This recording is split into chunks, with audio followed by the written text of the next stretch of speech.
¿Sale? Buenas noches a todos. Esta es la cuarta sesión que tenemos de PAPS. Tenemos entendido que ya tenemos 17 colegas que están ya en sintonía con nosotros, lo cual nos da mucho gusto. Ahorita estamos viendo que ya tenemos 19, esto se tarda un poquito más de tiempo. Vamos a empezar exactamente a las 6 de la tarde, falta alrededor de 7 minutos. Tenemos 145 inscritos. Esperemos de que la mayor parte de ellos se conecten con nosotros en estas horas. Usualmente un % significativo se conectan minutos después, entonces hay que tener un poquito de paciencia. No podemos saber quiénes están conectados. Espérense. Aquí tenemos al doctor Adrián Elizondo, que nos ayuda en todo esto, médicos jóvenes que saben más que nosotros para estas cosas de la tecnología, que siempre es un reto para nosotros.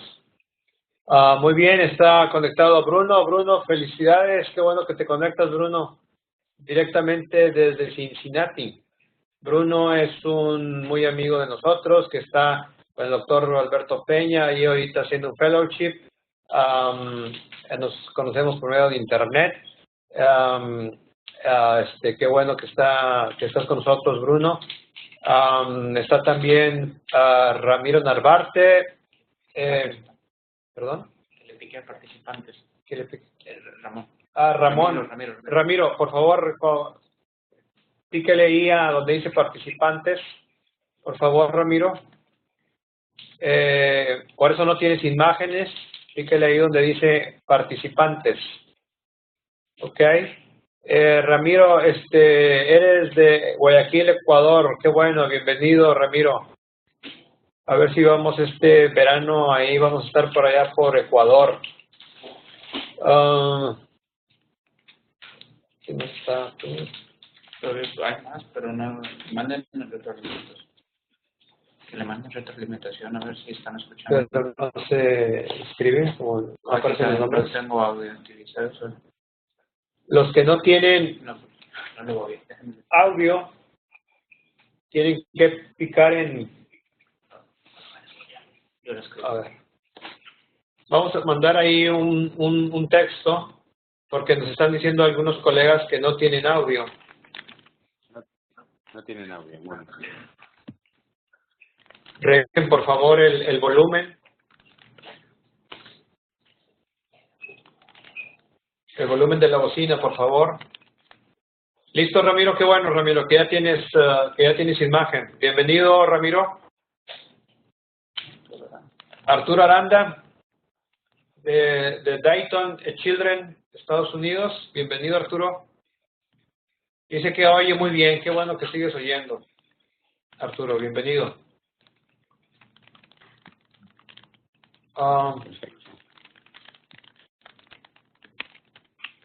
Hay que checar todos los botones, por favor.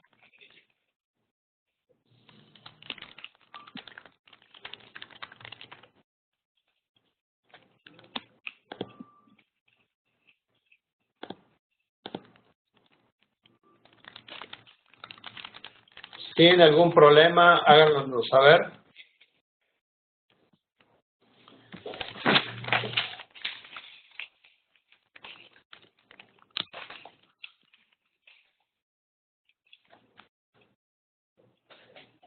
Muy bien. Muy bien, yo creo que María Teresa Cano Rodríguez dice que nos escucha muy bien. ¿De dónde eres, doctora Teresa Cano? Si pueden decir de dónde son, por favor. En la última sesión, que fue con el doctor Manuel López de Francia, se conectaron cerca de 87 colegas de diferentes partes de Sudamérica. De Saletien, sí, él está en Francia. Y tuvimos una audiencia de 87 colegas. Edgar Rubio de Colombia, buenas noches, claro que sí, bienvenido. Hemos visto que en las sesiones anteriores, en las pláticas anteriores, hay una buena cantidad de colombianos, lo cual me da mucho gusto. Por algún motivo los argentinos no se han conectado, no sé si por falta de que no tengan noticias de nosotros, así que si alguno sabe de algún colega argentino y chileno, que son los que nos faltan, por favor háganselo saber, mándenle la dirección. Estamos en Facebook como PAPS Latino en Facebook, por favor, ahí puede haber pueden obtener la información de las próximas pláticas. Rosalba Rebolledo, de Caracas, Venezuela, bienvenido, doctora. Nos da mucho gusto que estés ahora presente. Son 2 minutos para las 6. Estamos tratando de ver a ver si podemos adelantar un poquito la sesión a las 5 para que los colegas españoles, que son 8 horas más, nos puedan escuchar también. Claro. Esto sería muchísimo mejor. Ok, bueno. Gracias. Voy a quitarlo para que no se lo vaya a pasar. Sí.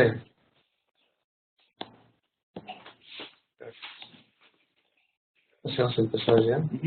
Muy bien, son las 6 en punto. Damos inicio a la 4ª sesión de PAPS Latino. Recordando que PAPS Latino llega a nosotros gracias al apoyo que nos da la Pacific Association of Pediatric Surgeons, que es una asociación de médicos ya con bastantes años de estar en la enseñanza continua del cirujano pediatra. Esta nueva rama que es de PAPS Latino está llegando la educación médica continua a todos los colegas de habla hispana. Esto incluye a toda América, incluyendo también a nuestros colegas de España. Nos da mucho gusto en esta ocasión tener al doctor Juan Carlos de Agustín Asensio, que es el jefe del Departamento de Cirugía Pediátrica del Hospital General Universitario Gregorio Marañón, que tengo el gusto de conocerlo también. Él está actualmente ejerciendo en Madrid, España. En esta ocasión el doctor nos va a hablar acerca de la enfermedad por reflujo gastroesofágico y el abordaje mínimo invasivo. Antes de darle la palabra al doctor, quisiera recordarles que por favor estén al tanto de las noticias de PAPS Latino a través de Facebook. Facebook ya lo tiene todo el mundo, colegas jóvenes, colegas no tan jóvenes, están metidos en el Facebook, y el que no esté, por favor, inscríbase para que puedan meterse al Facebook, que ahí podrán encontrar las noticias más recientes acerca de este programa. Realmente es muy atractivo. Hemos tenido exponentes de alto vuelo de diferentes partes del mundo, y lo que tratamos de hacer es ser un programa incluyente. Quiere decir que no solamente vamos a invitar conferencistas de América, sino también de España y de Sudamérica, que nos puedan hablar sobre diferentes tópicos en los que sean expertos en ello. El próximo tema va a estar a cargo del doctor Gargollo, perdón. Él es un urólogo pediatra que está en el Children's Hospital de Niños de Houston. Nos va a hablar sobre hidronefrosis, cuándo es el mejor momento para la cirugía. Así es que el próximo mes va a estar el doctor Gregorio con nosotros. Posteriormente, el siguiente mes, voy a tener la oportunidad y el privilegio de hablar sobre testículo no descendido, manejo mínimo invasivo, tanto en testículos palpables altos como en testículos no palpables intraabdominales. Esperemos que también nos acompañen. Posteriormente, en junio, va a hablar el doctor Marcelo Martínez Ferro de Argentina. Nos va a hablar sobre deformidades de tórax, de la pared torácica. Él es de Buenos Aires. Esperemos también contar con su asistencia. Les recordamos que sean puntuales. Yo creo que el estar a tiempo es un buen motivo para el conferencista. Hagan preguntas, por favor, también. Esperemos que haya bastante participación de ustedes.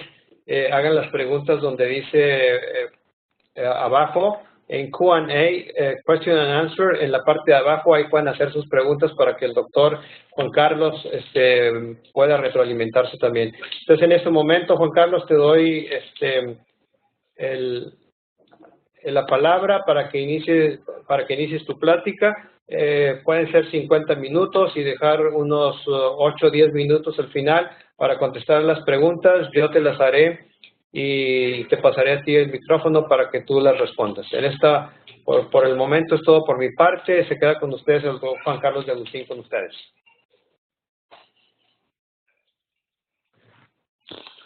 Muy bien. Buenas tardes. Vamos a iniciar la presentación.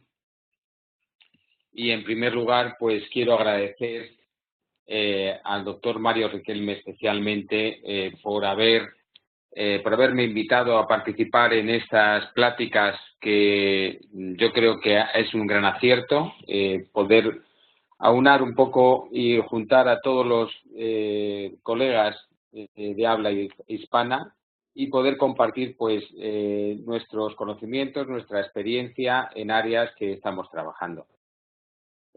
Son las 6 de la tarde allí, la 1 de la madrugada aquí en España y estoy convencido que si en el futuro se rebaja una hora, habrá más colegas españoles que se juntan también a estas pláticas. Bueno, pues el motivo de la charla es sobre todo centrar el tratamiento y el diagnóstico del reflujo gastroesofágico en dos áreas quizá especiales, de especial relevancia y de especial incertidumbre, que es en el lactante y el neonato, y hablar un poco de las nuevas tecnologías y algunos detalles técnicos de la cirugía laparoscópica. ¿Y por qué? Pues porque el diagnóstico es cada vez un diagnóstico más precoz del reflujo gastroesofágico. Conocemos la regurgitación neonatal y en lactantes, que puede ser fisiológica durante un tiempo, pero el reflujo está teniendo cada vez una prevalencia mayor dentro de los pacientes que sufren otro tipo de patología, sobre todo en pacientes que están ingresados. Y además está relacionado con los episodios de apnea o influye en la incidencia de la aparición de muerte súbita o en los episodios aparentemente letales. Juan Carlos, el acrónimo anglosajón está conocido. Ya puedes empezar a compartir las diapositivas porque creo que no las has empezado a compartir. Tus diapositivas para el público. Bien, voy a verlo. Perfecto. Vamos a ver. Bueno, aquí viene que está compartiendo, pero voy a ver si está seleccionado. Deberíamos estar partiendo. ¿Se ve? ¿Se ven las diapositivas? Si se ven, prosigo.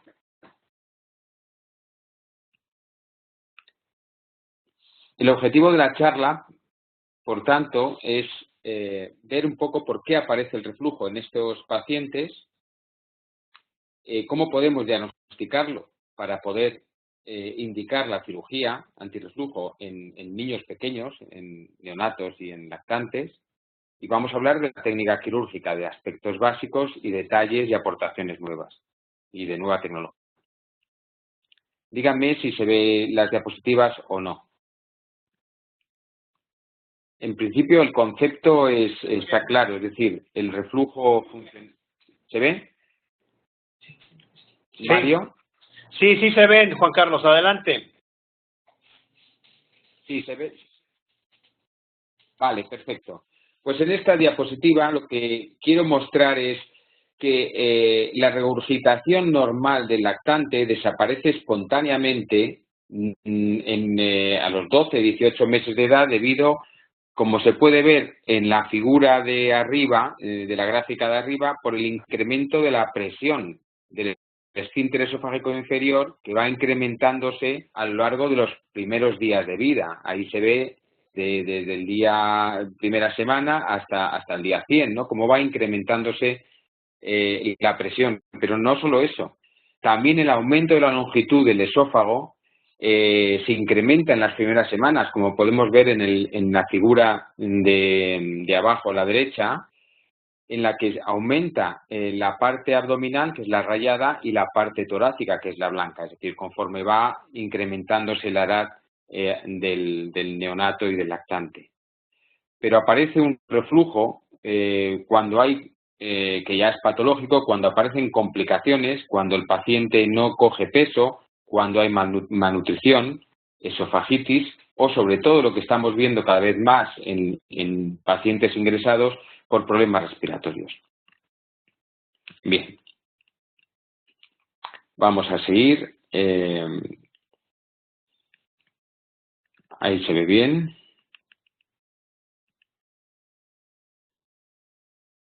Muy bien. Entonces, el equilibrio de los factores defensivos y de los factores agresivos es fundamental a la hora de aparecer el reflujo. Y defensivos tenemos la barrera anatómica antirreflujo, que es el ángulo de His, la presencia de un hiato competente, la porción de un esófago intraabdominal y luego, como hemos visto, la función correcta del esfínter esofágico inferior. Pero además tiene que haber un aclaramiento esofágico que depende de la salivación y de la peristalsis esofágica. Por eso en pacientes que están ingresados, que no tienen que tienen problemas neurológicos, pues la salivación y la peristalsis se afecta y esto es un factor negativo. Y luego el factor de la barrera mucosa. Estos son factores que van a defender del reflujo. Pero luego los factores agresivos y que conocemos son factores mecánicos de aumento de la presión intraabdominal alta, por eso en pacientes que están operados a lo mejor de problemas abdominales que aumentan la presión o que tienen colocados válvulas de derivación ventrículo peritoneal, pues tienen más predisposición a desarrollar reflujo. Pacientes que están en decúbito supino o cuando hay relajación del esfínter esofágico inferior, debido muchas veces a la presencia de tratamientos, como puede ser para tratar la apnea en el neonato con teofilina, con cafeína. Por eso es un equilibrio de factores los cuales pues son o bien por falta en la defensa o porque hay más agresión. Y nos encontramos en las UCIs neonatales, pues toda esta serie de patología que puede además favorecer síndromes, la hernia diafragmática, la fibrosis quística, pacientes con parálisis cerebral, displasias broncopulmonares, la laringomalacia, el esfuerzo respiratorio que hacen estos pacientes, la hernia hiatal, la fístula traqueosofágica, en niños con problemas neuromusculares, en pacientes operados del abdomen como en los exónfalos y en pacientes que están sometidos a terapia de ECMO. Por eso, en los lactantes y en los neonatos, lo que vamos a tener es sobre todo regurgitación, vómitos, van a rechazar la toma por las esofagitis que tienen, van a estar irritables y no van a dormir bien, precisamente por la inflamación que tienen del esófago. Y luego lo más crítico y donde más peligro hay, que es el problemas respiratorios, que son las pausas de apnea o neumonías. Entonces, en estos pacientes, ¿qué diagnóstico hacemos?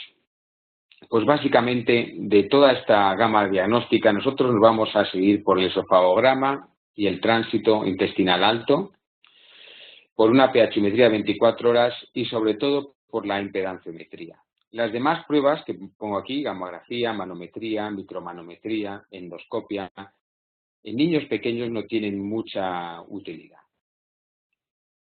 Y el esofagograma sigue siendo una prueba fundamental porque no solo evaluamos la deglución del paciente, sino que descartamos otras malformaciones que puedan predisponer al reflujo. Y sobre todo lo que tenemos que descartar es una obstrucción a la salida gástrica que puede condicionar un error diagnóstico y por lo tanto no hacer un tratamiento correcto. La pH-metría sigue siendo importante, pero tiene sus limitaciones en estos pacientes, en los lactantes, que comen a base de tomas lácteas y de leche. Por lo tanto, es difícil a veces que la pH-metría nos dé valores correctos. Y en ese sentido, hay estudios ya que demuestran que si los pacientes, como vemos aquí, comen cada 2 horas, los episodios detectados de reflujo son menores que si comen cada 4 horas. Es decir, lactantes que comen muy frecuentemente y que además están tomando leche, pues es difícil detectar los reflujos. Por eso surge la impedanciometría. Y la impedanciometría mide lo que mide es la impedancia, es decir, la resistencia al paso de la corriente eléctrica, y para eso se utiliza un electrodo, una sonda con distintos electrodos que lo que miden es precisamente la resistencia del paso de la corriente. No depende del pH, sino que depende del tipo de sustancia, que sea más conductora, como el líquido, o menos conductora, como el aire o el gas, ¿no? Y puede distinguir entre el paso anterógrado o paso retrógrado. Entonces, en la escala de impedancia aquí podemos ver que es decir, baja conductividad, baja conductancia significa alta impedancia, alta resistencia, como es el aire. Y sin embargo, vemos en la parte inferior del dibujo el reflujo que tiene que es líquido y tiene iones, conduce mucho mejor, y por lo tanto tiene una baja impedancia. Entonces, en estos pacientes se colocan estas sondas especiales y se controlan radiológicamente para ver que están bien puestas, y podemos ver que cuando hay una bajada en la impedancia es que está entrando el bolo alimenticio, y cuando se eleva la impedancia, recupera su nivel, es que está saliendo de su lugar, es decir, que está pasando la comida por ahí. Por lo tanto, se detecta independientemente del pH la bajada o la subida de líquidos o de sustancias. Entonces, ponemos unos ejemplos aquí, se pone el electrodo y vamos a ver qué es lo que pasa en un reflujo, ¿no? El reflujo hace, como vemos en la parte superior, la impedancia, en la parte inferior el pH-metría, que baje la impedancia y baje el pH. Lógicamente, se detecta antes en la impedanciometría porque tiene múltiples electrodos, y cuando llega al electrodo esofágico, pues vemos la bajada del pH ahí en color naranja. ¿Qué es lo que pasa en los neonatos o los lactantes que están alimentándose con leche? Esto es una sonda gástrica y tiene una infusión continua de leche, ¿no? Vemos el reflujo y vemos que en la parte alta se detecta la subida del líquido, pero como es leche no lo detecta bien el pH y vemos que la curva inferior no se modifica. Por lo tanto, hay muchos reflujos que no se detectan por pH-metría, pero sí son detectados por impedanciometría. Entonces, vamos a mostrar aquí el aparato de impedanciometría. Tenemos un dispositivo que mide la impedancia y el pH. Y esto lo podemos acoplar a un monitor con un registro que mide además la frecuencia cardíaca y la frecuencia respiratoria. Y además se puede acoplar otro módulo que mida, por ejemplo, la saturación de oxígeno. Y por lo tanto podemos hacer una correlación entre reflujo y alteración en estos valores de frecuencia respiratoria, frecuencia cardíaca y saturación de oxígeno. Así tenemos, por ejemplo, este niño que está siendo monitorizado, vemos ahí las constantes respiratorias y aquí vemos la impedancia y el pH. Y ambas se van a poder implementar en una gráfica. Aquí vemos la frecuencia cardíaca, la saturación, hay un episodio de reflujo y tras el episodio de reflujo se produce una bradicardia, una apnea y una desaturación. Podemos concluir que en este neonato los síntomas respiratorios y cardíacos son secundarios al reflujo. Aquí vemos otra gráfica en la que se ve que hay vómito, hay reflujo, pero ya hay una bradicardia y una apnea que no tiene nada que ver con el episodio de reflujo. Por lo tanto, si nosotros vamos a intervenir a esta paciente de reflujo, no le vamos a solucionar el problema. Al revés, puede ser que lo agravemos. Por lo tanto, esta prueba nos indica bastante fielmente los episodios relacionados con el reflujo. Este es otro gráfico, y es el último ya que pongo, en el que el reflujo se da antes que la bradicardia da desaturación. Y es lo que tenemos que buscar. Bien, por lo tanto, las indicaciones de la cirugía siguen siendo las mismas en este grupo de edad, y primero hacemos tratamiento no farmacológico mediante el tratamiento postural y modificación de la dieta. Posteriormente, si no es suficiente, tratamiento farmacológico con antagonistas de la histamina o inhibidores de la bomba de protones, y si no es suficiente, pues entonces hacemos tratamiento quirúrgico. Y así las indicaciones es fracaso del tratamiento médico, la presencia de síntomas atípicos, especialmente respiratorios, con confirmación del reflujo realizado con estas pruebas que hemos estado viendo, pacientes que tienen ya complicaciones del reflujo, como son las aspiraciones y estenosis, por ejemplo, repetidas del esófago. En caso de que se asocie el reflujo a un episodio de muerte súbita, abortado o episodios aparentemente letales, está demostrado que la cirugía disminuye el riesgo a que se vuelvan a presentar. Pacientes con déficits neurológicos que necesitan alimentación por gastrostomía y que además demostramos que tienen reflujo, tenemos que hacer las dos cosas, no solo la gastrostomía que incrementa el reflujo. Pacientes intervenidos de atresia de esófago que tienen estenosis recurrentes y además tienen reflujo, pues no vamos a solucionar la estenosis mientras no corrijamos el reflujo gastroesofágico. Y así pasamos a ver la parte quirúrgica, es decir, hay estudios como este, un estudio grande, que comparan el tratamiento abierto de la cirugía con el tratamiento laparoscópico. Este es un estudio que incluye a 10.213 pacientes en edad infantil, menor de 19 años de edad, y en el que en 3.978, es decir, 56%, hacen cirugía laparoscópica, y en 3.105, es decir, 44%, hacen cirugía abierta. Ve la gráfica el coste del tratamiento, los días de estancia, y está separado por grupos de edad. Es decir, podemos ver en neonatos y lactantes, por un lado, en niños pequeños, niños mayores y en adolescentes, ¿no? Y vemos que el coste claramente es superior en la cirugía abierta en todos los grupos de edad, y vemos que la estancia también es superior en la cirugía abierta.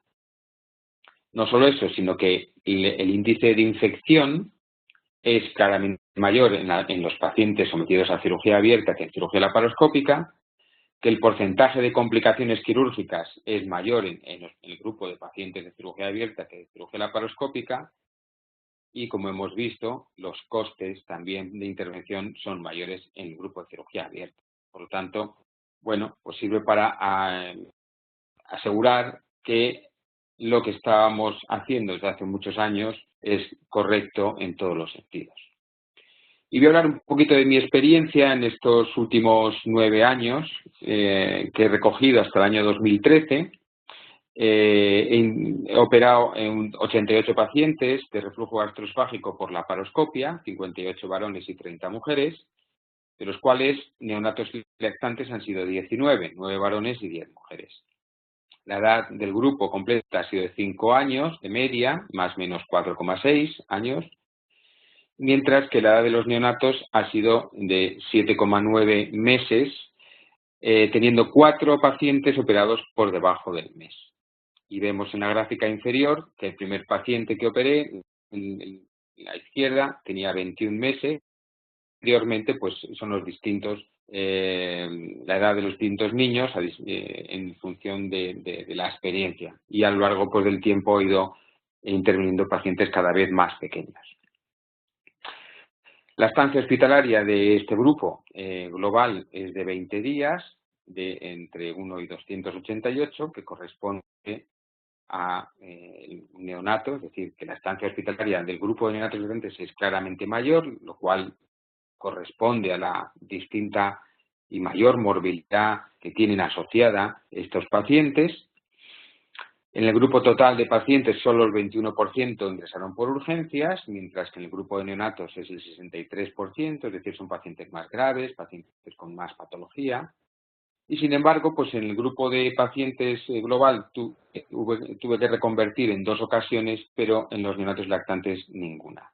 Probablemente también derivado de que estos pacientes los he ido operando al final y ya con una curva de aprendizaje. Llevo operando en Nissen desde el año 95 por la paroscopia, por lo tanto ya puedo decir que esa curva está pasada y no he encontrado especiales dificultades, aunque los vamos a comentar ahora desde el punto de vista técnico. En cuanto a la técnica de la funduplicatura laparoscópica, esta es la disposición del equipo, tal y como yo lo realizo, que no lo hago entre las piernas o desde abajo, sino que lo hago desde el lado derecho del paciente. La cámara está en los pies, de tal manera que no me molesta para nada la cámara. El ayudante segundo está en el lado izquierdo del paciente y el instrumentista se pone entre los 2 ayudantes. El anestesiólogo a la cabecera con el monitor en línea con el cirujano. Y lo hago de esta manera porque el abordaje hacia el esófago y la parte posterior del esófago, que es la parte quizá que no se ve cuando se aborda por la... pues se trabaja desde mi punto de vista más cómodo y mejor y con más seguridad. En cuanto a los trócares, en neonatos y lactantes yo los dispongo de esta manera, de tal manera que, bueno, trazamos un abanico y nos alejamos al punto de la intervención del campo quirúrgico. En niños mayores, la disposición es un poquito más superior porque si no, no llegamos hasta la parte tan profunda que es el hiato esofágico y no llegamos bien. Entonces, tiene que ser una disposición un poquito más cercana hacia el tórax. También puede ser que la óptica, en vez de distribuirla de esa manera, la pongamos en el ombligo y trabajemos con que hará menos cicatriz. Y en los últimos casos, prácticamente el único trócar que introduzco es el del ombligo y estamos introduciendo los trócares, las pinzas de trabajo instrumental sin trócares, lo que queda mucho menos cicatriz. En cuanto al neonato y el lactante, y verán en los vídeos que pongo a continuación, utilizo material de 3 milímetros, incluida la óptica. Tiene que ser una óptica buena porque si no se pierde mucha visión y mucha luz. Pero lo que es el instrumental de 3 milímetros es el común. Cualquier casa ahora hace instrumental bueno, resistente y corto para trabajar en recién nacidos. Entonces, hay datos aquí que quiero comentar porque es importante hacer espacio en el neonato y en el lactante. Entonces, hay que utilizar algún truco técnico que nos ayude a conseguir un poquito más de espacio. Luego vamos a hablar un poquito de la disección mínima del esófago, que es una tendencia después de algunos estudios que pueden orientar a que no hay que hacer tanta disección extensa del esófago. Hablaremos algo acerca de los vasos cortos, hay que seccionarlos o no. Yo creo que no cabe duda de la funduplicatura corta. ¿Ya? Hablaremos algo de la fijación del manguito y de la gastrostomía tras el Nissen. Y luego, pues, replantearnos si en todos los casos hay que hacer una cirugía de tipo Nissen o hay que hacer una cirugía que no abrace todo el esófago, sino que sea una cirugía parcial tipo Toupet, ¿no? Esta es la posición del paciente en la cirugía. No pongo un rodillo abajo, sino que se pone una serie de sábanas para elevar el tórax de forma uniforme y que caiga suavemente en la zona de la pelvis hacia abajo, exponiendo bien la zona de la intervención. Esto facilita también el manejo anestésico, ya que la posición del paciente es más correcta. Uno de los trucos para hacer más espacio es sujetar el ligamento redondo a la pared anterior del abdomen mediante un punto con una aguja grande, una sutura, que nos permita abarcar desde fuera la pared abdominal, sujetar el ligamento redondo y extraerlo hacia la pared anterior del abdomen. Esto nos quita el hígado del campo quirúrgico, por lo menos en la parte más anterior del hígado.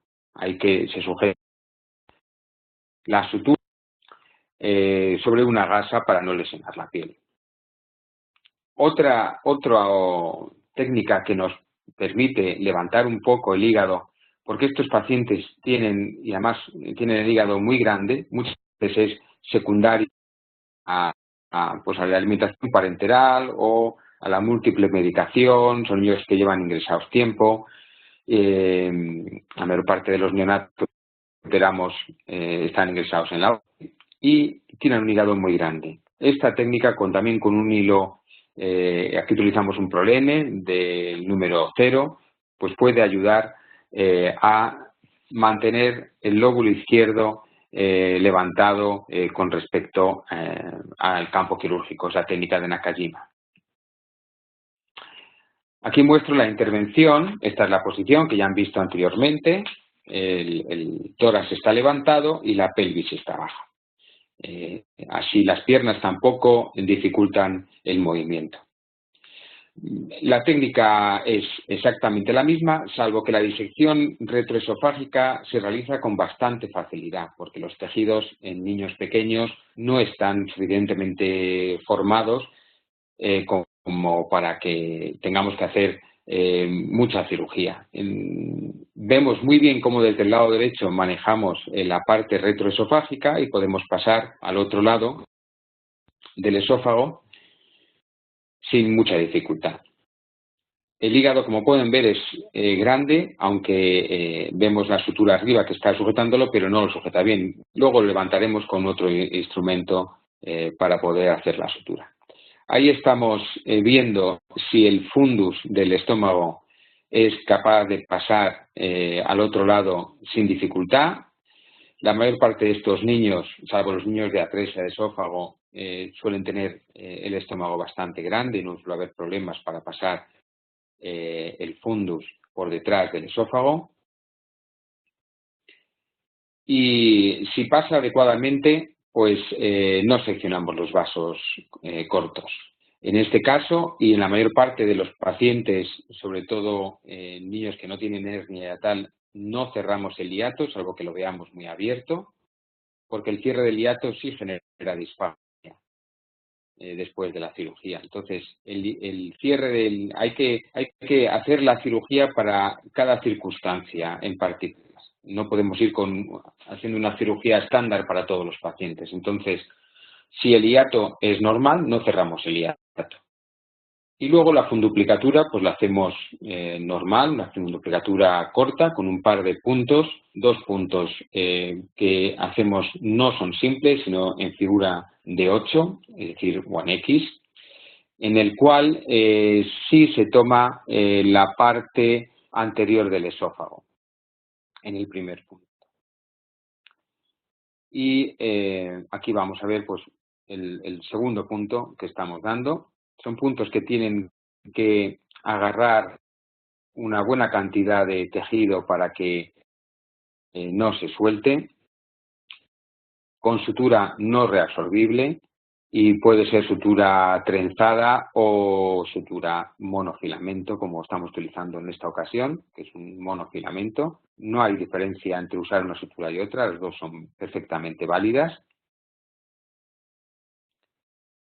Y se pueden hacer nudos extracorpóreos o nudos intracorpóreos. Eso ya depende de la elección del cirujano. No hay tampoco diferencia entre el tipo de sutura que hagamos y a veces nos puede ser más cómodo el hacer el nudo extracavitario, ¿no? Un nudo corredizo. Aquí en este caso estamos haciendo un nudo normal intracavitario.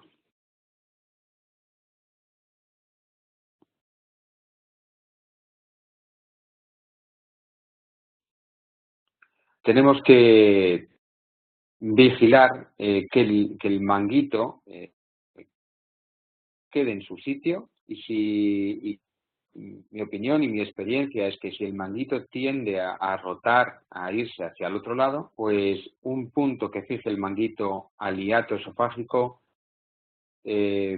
puede mantener el manguito en su sitio y evitar la rotación, porque la rotación es una de las causas también de disfagia al disminuir la sección y el diámetro del esófago. Sobre ello volveremos a hablar un poquito más adelante. En realidad, si no cerramos el hiato esofágico, no seccionamos los vasos cortos y hacemos solo la funduplicatura después de disecar el esófago y de tener una longitud de esófago intraabdominal suficiente, pues es una cirugía relativamente sencilla y relativamente rápida, probablemente más rápida que en niños mayores. La única dificultad, como podemos ver ahí, es el problema del espacio, un hígado grande, y trabajamos en una cavidad pequeñita. Por cierto, se puede ver que la presión no es alta, trabajamos con una presión de 8 milímetros de mercurio, a veces necesitamos más presión, a lo mejor lo subimos a 10, pero nunca subimos más de 10 y usando estas técnicas de tracción, como hemos podido ver aquí, pues creamos una cavidad suficiente para poder trabajar bien. Ahí hemos quitado las suturas que han mantenido el hígado hacia arriba. Entonces vamos a ver qué es lo que hay respecto a la disección mínima del esófago. Hay un trabajo realizado por el equipo del Dr. Holocomb que a raíz de observar que había mucha migración de los manguitos hacia el tórax. Entonces, en un grupo hacer una disección extensa del esófago y en otro una disección mínima, dejando la membrana frenoesofágica intacta en lo que se puede, en la parte lateral y en la parte anterior. Juan Carlos. Y esos dos grupos, sí. Si el video, sí. El público, nuestros colegas, de que iba muy lento, si quieres ya quita el video y al último dime algún link para que ellos lo puedan ver, porque sí. Sí, el vídeo se ha quitado ya y ahora estamos. Pasó muy lento, pero yo creo que al final podrías dar un link de ese video para que después ellos lo puedan ver. Bueno, vale, al final de la conferencia podemos ver cómo lo podemos hacer. ¿Vale? Sale, vale. Perfecto. Entonces, muy bien. Vamos a ver entonces, ya no hay vídeos, ya son diapositivas y fotos. ¿De acuerdo?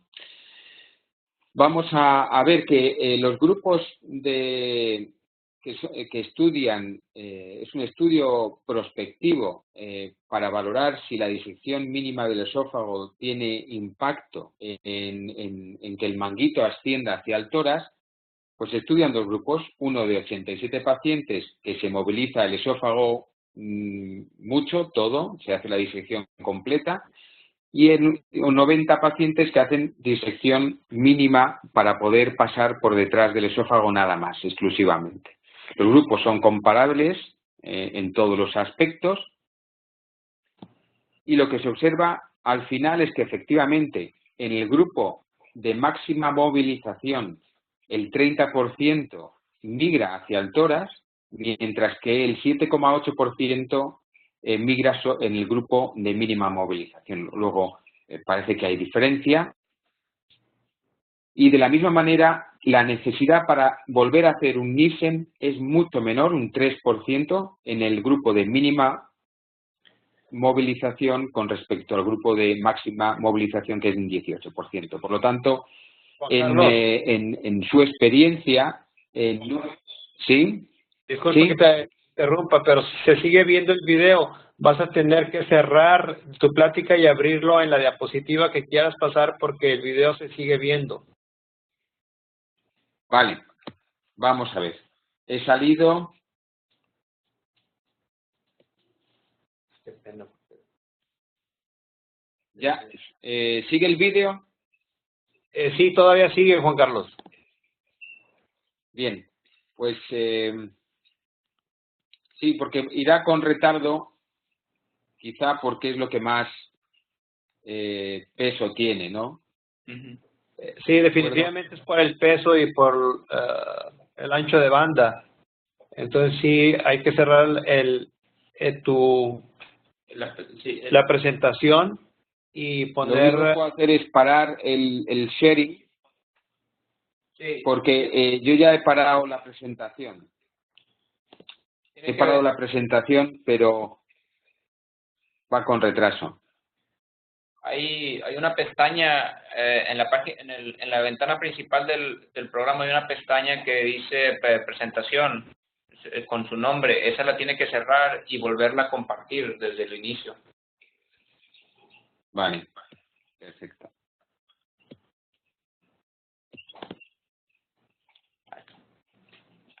¿Ya la cerró?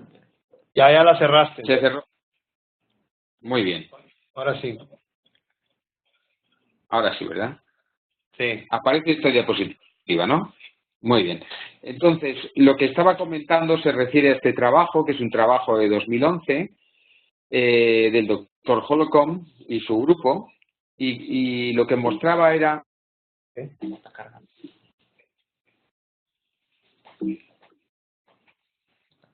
Ahí está ya.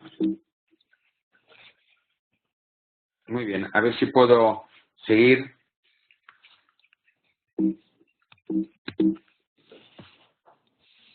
Listo, ya está. Pues, bien.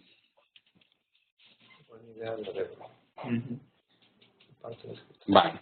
Entonces, este grupo lo que tiene es, bueno, estas son dos tablas que muestran, si las ven, que son grupos comparables, pero lo que hay una gran diferencia entre el ascender el manguito hacia el tórax en estos pacientes, además de forma significativa, igual que la necesidad de hacer otra vez el Nissen en estos pacientes. Porque, bueno, pues pacientes que se hace mínima movilización del esófago es más favorable desde el punto de vista de que va a haber menos recurrencias que en los pacientes se hace una máxima movilización. Nuestras cifras no tenemos estas cifras de recurrencia ni de transmigración del manguito, pero bueno saber que se puede hacer una disección mínima y que los resultados de la operación antirreflujo pueden ser mejores. Es simplemente tenerlo en cuenta. ¿Qué pasa con los vasos cortos? Se ha reportado la desaparición del bazo tras la funduplicatura de Nissen cuando se han seccionado los vasos cortos, quizá en secciones extensas. Y también se han reportado hipoesplenismos, infartos esplénicos y abscesos esplénicos. Entonces se ha estudiado qué pasa con si hay diferencia en los resultados con la sección de los vasos cortos o respecto a los vasos cortos. Y no se ha encontrado diferencia significativa en los resultados en una u otra técnica en cuanto al problema esplénico. Y por tanto, nosotros somos de la misma opinión. Si no es necesario porque el fundus da de sí suficiente para rodear el esófago, no es necesario seccionar los vasos cortos. Y es a lo que me refería antes de hacer la cirugía que necesita el paciente. No hacer siempre la misma técnica independientemente de las necesidades del paciente. Lo mismo pasa con el cierre del hiato. Si el hiato es normal y damos un punto, vamos a producir problemas de deglución. Por lo tanto, el hiato lo cerramos cuando es necesario. Y hay también estudios que demuestran que el cierre con puntos simples no es lo más indicado, puesto que se asocia con más problemas. Y así ahí está este estudio en el que son también dos poblaciones, se estudia sutura simple para el cierre del hiato o sutura apoyada en pledget o en topes de Gore-Tex o de Teflon pueden ser. Y como vemos en la gráfica de la derecha, aquellos pacientes que se suturaron con sutura simple, más incidencia de recurrencia del reflujo que en aquellos que se apoyaban en pledget. El cierre del hiato con sutura simple es un factor predisponente a la recurrencia, mayor incluso, como vemos aquí, problema que retraso en el desarrollo psicomotor, con problemas de niños con crisis convulsivas o pacientes que han tenido gastrostomía. Es decir, que, y eso lo podemos evitar. Es una cuestión técnica en la que debemos evitar el cierre con suturas simples y utilizar o bien apoyadas en topes o llamados pledget o hacer suturas que cojan en masa, es decir, con sutura en figura de 8 o en X, que son más seguras que las suturas simples. ¿Qué sucede con la funduplicatura? Nosotros hacemos funduplicatura corta desde hace muchos años, menor de 2 centímetros de longitud, puesto que eso permite disminuir la disfagia y no tiene por qué haber mayor índice de recurrencias. Y la fijación del manguito, como hemos comentado, también es un procedimiento que hacemos, no lo hacemos siempre, sino que lo hacemos cuando tiene tendencia a girarse el manguito y retraerse hacia el otro lado. Puesto que hay, si el estómago es muy grande, no se va a mover el manguito de donde está, pero si es pequeño, muchas veces pues tiene tendencia a girar y esa torsión del esófago hace que tengamos dificultades luego a la hora de deglutir y por lo tanto damos un punto en la parte posterior del manguito al pilar diafragmático. Y para evitar la disfagia, muchas veces, si, como vemos en este vídeo, vemos que al final de la intervención no podemos pasar una bujía o una sonda del esófago por la zona del manguito que hemos creado, pues practicamos una endoscopia para ver si hay una estenosis o es un problema de angulación del esófago, de torsión o que podamos solucionar. Por lo tanto, hay que evitar la disfagia y a veces ayudarnos de una endoscopia antes de abandonar el quirófano y de terminar la intervención. Unas palabras acerca de la gastrostomía. La gastrostomía junto a la funduplicatura en Nissen la podemos hacer directamente por un trocar, por un orificio de un trocar, o hacerlo por endoscopia. Y en los últimos años estamos haciendo una técnica endoscópica que es guiada por endoscopia. Con una pinza cerramos el duodeno para que la entrada del aire del endoscopio no vaya hacia el resto del intestino, se infle solo el abdomen, el estómago, y ayudado por unos fijadores de botón en forma de T, sujetamos el estómago y por una técnica de Selninger introducimos directamente un botón. Esto requiere el concurso de otra persona que haga la endoscopia. Las dos son iguales. ¿Y qué es lo que pasa actualmente en cuanto a cirugía tipo Nissen o cirugía Toupet? Hay un metaanálisis en los cuales se ve que la tendencia de la mayoría favorece a hacer intervención no de manguito completa tipo Nissen, sino tipo Toupet. Porque han visto que, aunque la motilidad es prácticamente igual, como vemos en la parte superior de esta tabla, sin embargo, en motilidad anormal, los cirujanos son más proclives a hacer cirugía tipo Toupet y cuando se compara una y otra, los cirujanos prefieren hacer una cirugía que no cierre tanto el hiato esofágico. Y lo mismo sucede con las complicaciones. Aparece más gas bloat syndrome, es decir, en pacientes con Nissen, por eso es más favorable hacer tipo Toupet en estos pacientes, o pacientes que tienen dificultad para vomitar después de la intervención, pues hacen, si hay que reoperarlos, pues se hace un tipo Toupet y no tipo Nissen. Por lo tanto, nos hace plantearnos si nosotros con los niños deberíamos hacer una cirugía más funcional, como la que fue descrita por el profesor Boix Ochoa, en los años 70, 80, pero es muy difícil hacer ese tipo de cirugía, hacerla exactamente igual por laparoscopia, hasta tal punto que el equipo del doctor Boix Ochoa, cuando empezaron a hacer la laparoscopia, pues abandonaron la técnica de Boix Ochoa. Pero, sin embargo, sí nos hace pensar que hay que tener siempre en presencia si hay problemas de motilidad esofágica, problemas de vaciamiento esofágico, pues a lo mejor hay que hacer una cirugía más funcional, si no una de tipo Boix Ochoa, tipo Tupet, antes de hacer un Nissen. En pacientes con un reflujo muy severo, pues obviamente no. Somos favorables a hacer cirugía de tipo Nissen. Y ya, en lo que queda 5 minutos, hablar de nueva tecnología. Se ha hablado de la cirugía mini laparoscópica entre adultos. Hablamos un poquito de imanes, puerto único, robots y 3D y cirugía endolómica. La mini laparoscopia que hablan los adultos no es más ni menos que utilizar lo que hacemos nosotros, trócares de 3 milímetros o incluso, como he mencionado antes, sin trócares, puesto que estéticamente, cosméticamente es mejor.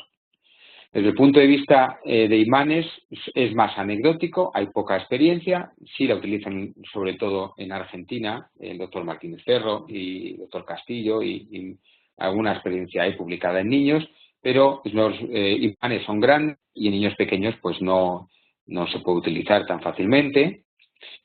Se ha utilizado también puerto único, pero hay muy poquita experiencia en niños.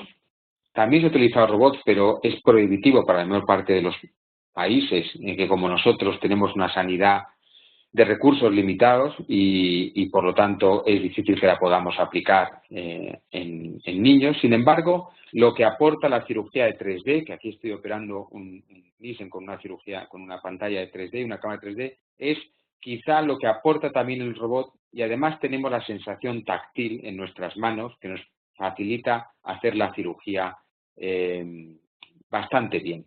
Por lo tanto, yo creo que sí, la cirugía, las cámaras de 3D pueden aportar y las podremos incorporar. Ahora son caras, pero podemos incorporar bastante, yo creo que en el futuro próximo. En cuanto al tratamiento endoscópico, hay alguna experiencia en 3 técnicas, que es la aplicación de radiofrecuencia en el esfínter esofágico inferior y en el cardias para hacer un acortamiento y una reducción del diámetro. Hay experiencia en plicaturas del cardias y en inyección de material de relleno en el esfínter esofágico inferior y en el cardias. Y además, en estudio, se están haciendo trabajos de investigación de una cosa que se llama el plicador infraesfintérico en imanes en el esfínter esofágico y en implantes de electroestimuladores a demanda para aumentar la presión del esfínter esofágico inferior. Y así vemos algunas imágenes de lo que sería un aparato de radiofrecuencia, que ya hay alguna experiencia en adultos. No se puede concluir que eso sea muy útil. Está el aparato del endocins, que crea un pliegue por una sutura a nivel del cardias y lo que hace es un mecanismo valvular, como podemos ver en estas imágenes. Hay tratamientos endoscópicos que se llama el ESOFIX, que es un aparato que se gira sobre sí mismo y puede crear una especie de válvula parecida a lo que se ve endoscópicamente tras un Nissen. Este es el Plicator que hemos comentado también, que está solo a nivel de experimentación. Y el Enteris, que es la inyección de material submucoso parecido a lo que se hace en el tratamiento del reflujo vesicoureteral, pues sería aquí a nivel esofágico. Y en este sentido se hizo ya un estudio randomizado en el que, bueno, pues había un grupo de trabajo y un grupo comparativo. Desde el punto de vista de los síntomas parecía que mejoraban algo, pero al final se tuvieron que terminar el estudio porque no había ninguna diferencia relevante en los resultados conforme al grupo sham o de control, que no se hacía nada. Por lo tanto, todas estas técnicas están muy en estudio, muy en pañales y probablemente, pues no sé si veremos algunas a nivel de uso clínico en el futuro, por lo menos en el futuro inmediato. Lo que sí puedo concluir ya la charla es que la cirugía laparoscópica del reflujo se puede indicar de manera precisa y hacer con éxito en neonatos y lactantes, como hemos visto, y que hay que incorporar nuevas tecnologías que demuestren su utilidad en nuestro tipo de pacientes, como puede ser a lo mejor cirugía pues utilizando cámaras de 3D o material más pequeño, de mejor calidad, etcétera. Y nada más, muchas gracias por su atención y espero pues haber rellenado un poquito con mi experiencia y con los datos que les he pues, mostrado aquí. Muchas gracias. Gracias, Juan Carlos. Hay unas preguntas de parte de los colegas. Te las voy a ir haciendo. Una de ellas es, ¿cuál es la mejor técnica para pacientes con parálisis cerebral infantil? O sea, niños que tienen daño neurológico y que requieren cirugía antirreflujo. ¿Cuál es la mejor técnica? Pregunta el doctor Fernando Triagoso. Sí, muchas gracias por la pregunta. Son pacientes muy difíciles en los que hay que ser muy cuidadosos en el tratamiento. Estos pacientes neurológicos siempre hay que estudiar si necesitan gastrostomía o no necesitan. Es muy importante hablar con la familia y no solo con el gastroenterólogo que nos remite estos pacientes, porque hay que preguntar a la familia si estos pacientes degluten bien o no degluten bien. Si son capaces de comer por vía oral, no les planteamos hacerle una gastrostomía en ese momento y le hacemos una funduplicatura de Nissen, siempre de Nissen, porque son pacientes que tienen mucha presión intraabdominal, algunos de ellos tienen ya problemas respiratorios, muchos tienen esofagitis de larga evolución, han sangrado por la esofagitis y entonces hay que hacer una técnica que sea realmente eficaz. Aún así, son los pacientes que más recurren. Por lo tanto, yo creo que hay que poner especial atención a la técnica quirúrgica y bueno, y sobre todo plantearnos el asociar gastrostomía cuando no degluten bien, puesto que lo van a necesitar. Claro, yo creo que es la experiencia de todos nosotros que hacemos funduplicatura en pacientes con daño neurológico, que la recidiva es muchísimo mayor que en pacientes que no tienen daño neurológico. El doctor Ulises Garza pregunta que si usas malla en pacientes con hernias hiatales grandes asociados a reflujo. Sí, precisamente el año pasado en un curso que hicimos en el Cairo de cirugía laparoscópica, que estaba el doctor Holocom, tuve la oportunidad de operar un niño con casi el estómago dentro del tórax y bueno, llevé una malla de las que ponemos cuando hay una gran hernia hiatal. Normalmente, si no hay una gran hernia hiatal, el cierre del hiato esofágico suele ser suficiente. Pero el uso de malla, lo que yo utilizo es una lámina de Gore-Tex, en lo cual hago un corte en la parte superior y un orificio para poder alojar a modo de pantalón invertido con las piernas hacia arriba del pantalón para proteger la sutura que damos en la parte inferior del hiato esofágico. Luego eso se puede fijar con sutura o con tackers, como muy bien hemos comentado en otras ocasiones, hacia el diafragma, con 2-3 puntos y se queda alojado de esa manera. Muy bien. O sea que ya has usado los tags para en diafragma también. En niños mayores. Por lo que estábamos comentando hace rato de la hernia de Bordeaux. Bueno, la otra pregunta que hace un colega es que la pregunta que se ha hecho por muchos años, si el paciente con daño neurológico que requiere gastrostomía y que en ese momento no tiene enfermedad por reflujo gastroesofágico, si tú consideras que sea buena idea en esos pacientes hacerle gastrostomía y funduplicación al mismo tiempo.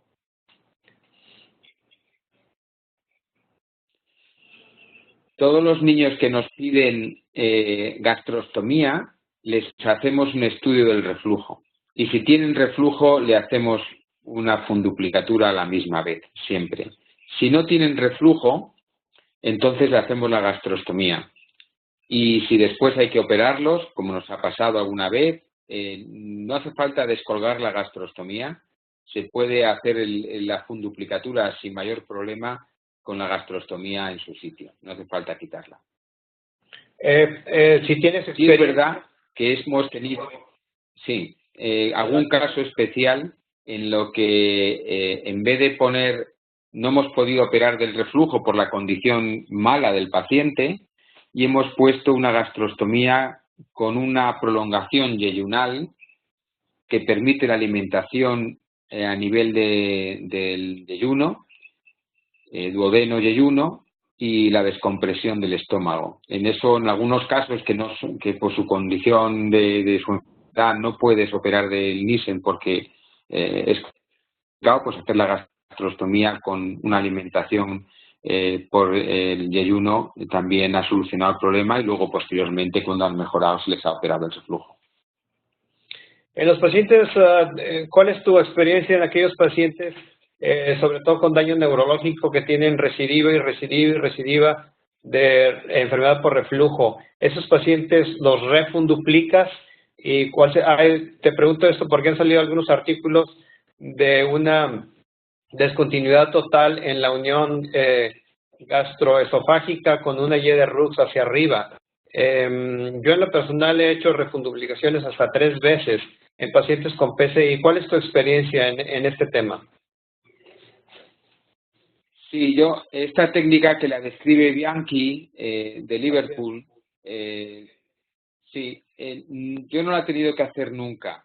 Me ha pasado lo mismo, es decir, he tenido que reoperar 2 y 3 veces al paciente, pero una intervención muy agresiva. Yo no tengo experiencia en este tipo de intervención. Afortunadamente, me parece que es el último recurso.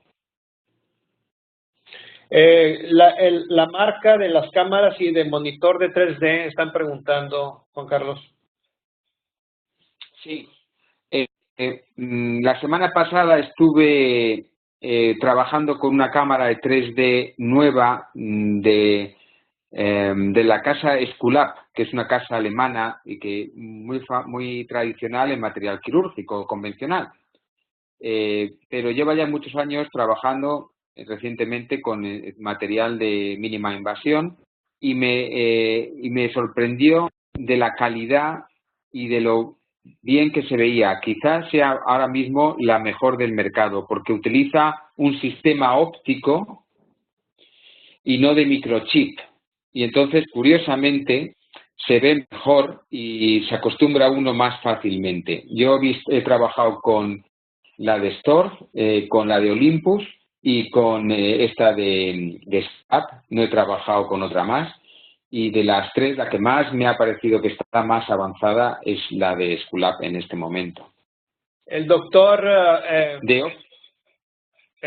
Paul Astudillo pregunta que si tienes experiencia de realizar funduplicación de Nissen Collins en pacientes con atresia esofágica. Tengo experiencia de hace 10 años aproximadamente, en el que hicimos una serie de 5 pacientes de Nissen Collins en pacientes con atresia de esófago. Tuvieron aspiraciones de gástricas graves en 4 de esos pacientes y en 1 fue todo bien. No es una técnica buena, es una técnica quizá de último recurso y no tiene buenos resultados. Por eso la abandonamos y no la volvimos a hacer en los últimos años. Algunos colegas preguntan, vimos muchos, en tu presentación en los dibujos había varias trocars. No supimos finalmente cuántos trocars utilizas, Juan Carlos. Sí, yo utilizo normalmente 5 trócares, salvo que si el hígado no es muy grande y puedo dar punto al diafragma, hacer una kajima y sujetar el ligamento redondo, me evito el puerto para levantar el hígado. Entonces quedaría con 4, pero no menos de 4. Normalmente son 4 o 5 trócares. Y ya digo que en los últimos pacientes estoy haciéndolo sin trócar. Realmente tienes una gran ventaja porque utilizamos, pues, por ejemplo, la óptica de 5 milímetros por el ombligo y las pinzas entran y salen bien del abdomen sin necesidad de trocar, y cuando metes una sutura dentro del abdomen, entra muy fácilmente, mucho mejor que a través de un trócar. Yo creo que tiene ventajas y que hay que acostumbrarse a hacerlo sin trócares. Cuando realizas la gastrostomía, una vez realizado el Nissen, ¿dónde pones la gastrostomía? Pregunta el doctor Luis Sea Salazar. Sí, es importante. Normalmente es en la parte del antro del estómago, en la cara anterior, alejado un poco del píloro, pero desde luego tiene que estar entre el cuerpo y el antro del estómago. Si la ponemos muy alta, vamos a traccionar de lo que es la zona del Nissen hacia la pared abdominal. Entonces, tiene que estar precisamente en esa zona. Por eso es bueno el control laparoscópico en las gastrostomías. Y en el último año y medio, en mi hospital, todas las gastrostomías, aunque se hagan por endoscopia, estamos haciendo una laparoscopia para controlar el sitio exactamente donde se pone la gastrostomía. ¿Cuándo recomendarías usar la piloroplastía en pacientes con reflujo y daño neurológico? Bien, cuando la motilidad del estómago es muy mala. Algún caso en el que sospechas que hay mala motilidad porque viene el tránsito que hacemos, se ve que cuesta mucho pasar el contraste, va muy lento, el estómago no se contrae bien. Se puede hacer en esos casos especiales una gammografía para ver el aclaramiento y la velocidad de vaciado del estómago. Si es lenta y tiene una motilidad mala, es quizá la única indicación de hacer piloroplastia. Muy bien, pues yo creo que con esto cubrimos este tema, aunque hay varias preguntas más. Es un tema muy apasionante, yo creo que es un tema que nos interesa a todos los cirujanos pediatras, sobre todo los que practicamos la paroscopía. Yo creo que actualmente el paciente que tiene enfermedad por reflujo y se requiere funduplicar y no se hace por la paroscopía ya es muy condenable. Actualmente es el estándar de oro en todo el mundo para la funduplicación. Yo creo que todos los cirujanos pediatras del mundo deberían de tener entrenamiento en la paroscopía mínimo para hacer la funduplicación y la colecistectomía, que también es un gold estándar. Le damos gracias al doctor Juan Carlos de Agustín de habernos acompañado. Está muy desvelado, para él ya son las 2 de la mañana ya en Madrid. Muchas gracias, Juan Carlos, por tu amabilidad. Esperemos que pronto tener con nosotros en algún otro tema. Por mi parte, no me resta más que agradecerles a todos ustedes. Hubo 78 participantes, todos estuvieron hasta el último. Quiere decir que tu plática estuvo muy interesante. Nos mandan saludos también desde Ecuador, el doctor Leonardo Croaño. El doctor Arturo Aranda también te felicita desde el Dayton Children en Estados Unidos. Muchas gracias, Juan Carlos. Nos despedimos. Hasta luego. A todos vosotros. Adiós. ¿Dónde lo pagamos?